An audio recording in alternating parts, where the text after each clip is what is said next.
Aujourd'hui, communauté, je vous raconte une histoire vraiment freak. Alors, asseyez-vous bien et soyez prêts, c'est le début, on y va!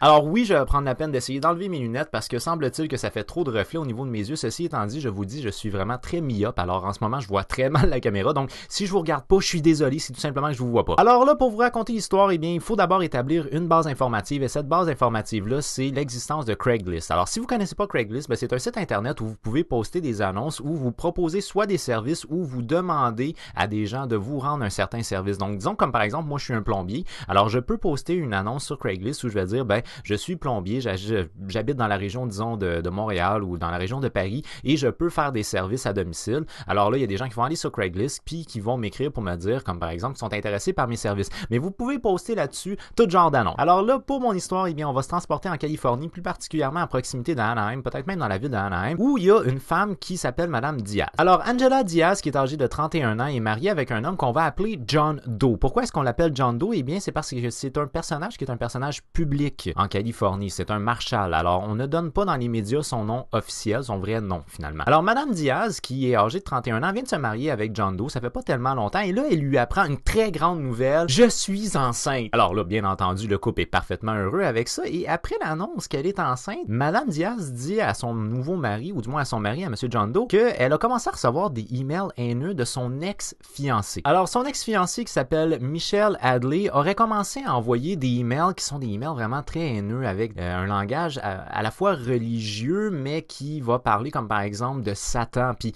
qui va même jusqu'à des menaces par rapport à l'intégrité corporelle de Madame Diaz. Alors, des menaces par rapport à sa personne, des menaces par rapport à son bébé qui est encore dans son ventre, et même qu'elle va commencer à recevoir des images qui sont des images de sévices corporels, des images de décapitation, démembrement, bon, etc., etc. Bien entendu, Madame Diaz et Monsieur John Doe vont rapporter ça à la police. On commence une première forme d'enquête par rapport à ça, et là, on semble voir comme quoi les messages viendraient de la boîte email de Madame Hadley. Par la suite, ce qu'on réalise, c'est que sur Craigslist, il y aurait une annonce qui serait apparue de Madame Diaz. Madame Diaz, en gros, ce qu'elle proposerait, ou du moins ce qu'elle demanderait, c'est que quelqu'un accepte de la violer. En gros, c'est que si vous êtes intéressé à violer une femme, vous pouvez communiquer avec elle. Vous allez avoir un commun accord. Elle vous donne son itinéraire quotidien pour que vous puissiez la rencontrer d'une manière impromptue, vous la kidnapper et que même si elle refuse et qu'elle vous dit non, arrêtez, vous devez quand même la violer sexuellement. Graduellement, va commencer à avoir des hommes qui vont tenter de s'approcher de Madame Diaz. Là, on rapporte ça à la police. Là, ce qu'on réalise, c'est que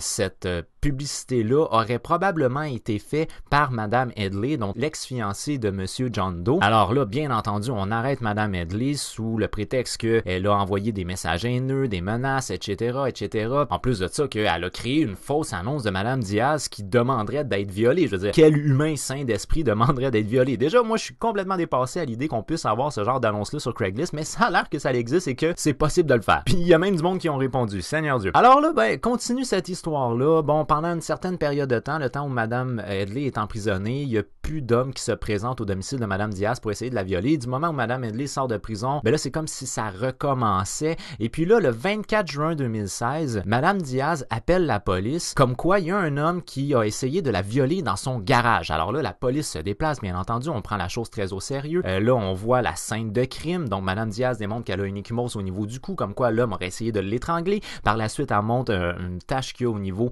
de son mur, comme quoi l'homme lui aurait frappé le visage sur le mur pour essayer de la violer. Et là, les policiers ont commencé à avoir des petits doutes. Et bien, les policiers, lorsqu'ils sont arrivés sur place, ils ont trouvé que ça ressemblait beaucoup à un setup, la scène de crime. Alors là, on a commencé à investir un petit peu plus, mais bien entendu, parce qu'on prend la chose très au sérieux. Et cette fois-ci, Madame Hadley sera en prison du mois de juillet 2016 jusqu'à octobre 2016. Mais là, on continue quand même à chercher un petit peu plus loin. Pour chercher un peu plus loin, on commence à essayer de trouver d'où viennent plus particulièrement, on sait que les emails venaient de l'adresse de Madame Headley, mais on sait pas de quelle localité, de quel lieu exactement. Et là, ce qu'on réalise, c'est que en avançant dans le temps et en faisant des recherches, on réalise qu'il y avait eu une utilisation d'un VPN, qui est genre un logiciel qui permet de cacher l'adresse IP. Donc, on avait passé par un serveur tiers qui n'était pas de la région pour envoyer le email. Donc, en gros, c'est que Madame Diaz et Madame Headley habitaient dans la même région et le email serait parti comme de chez Madame Headley,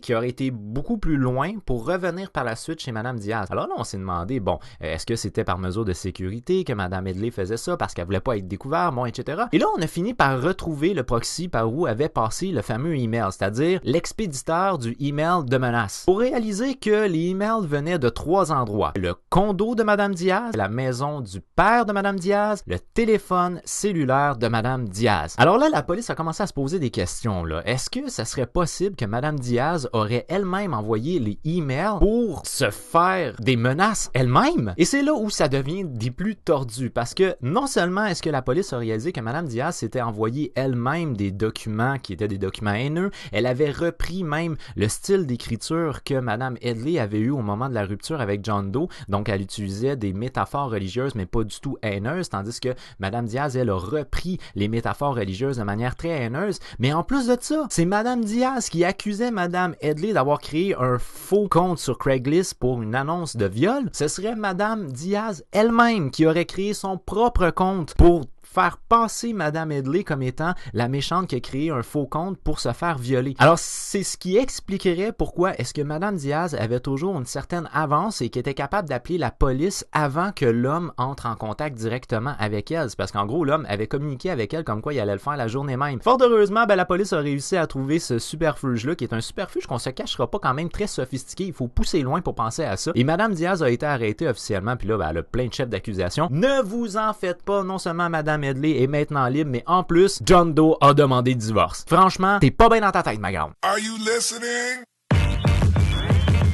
Damn.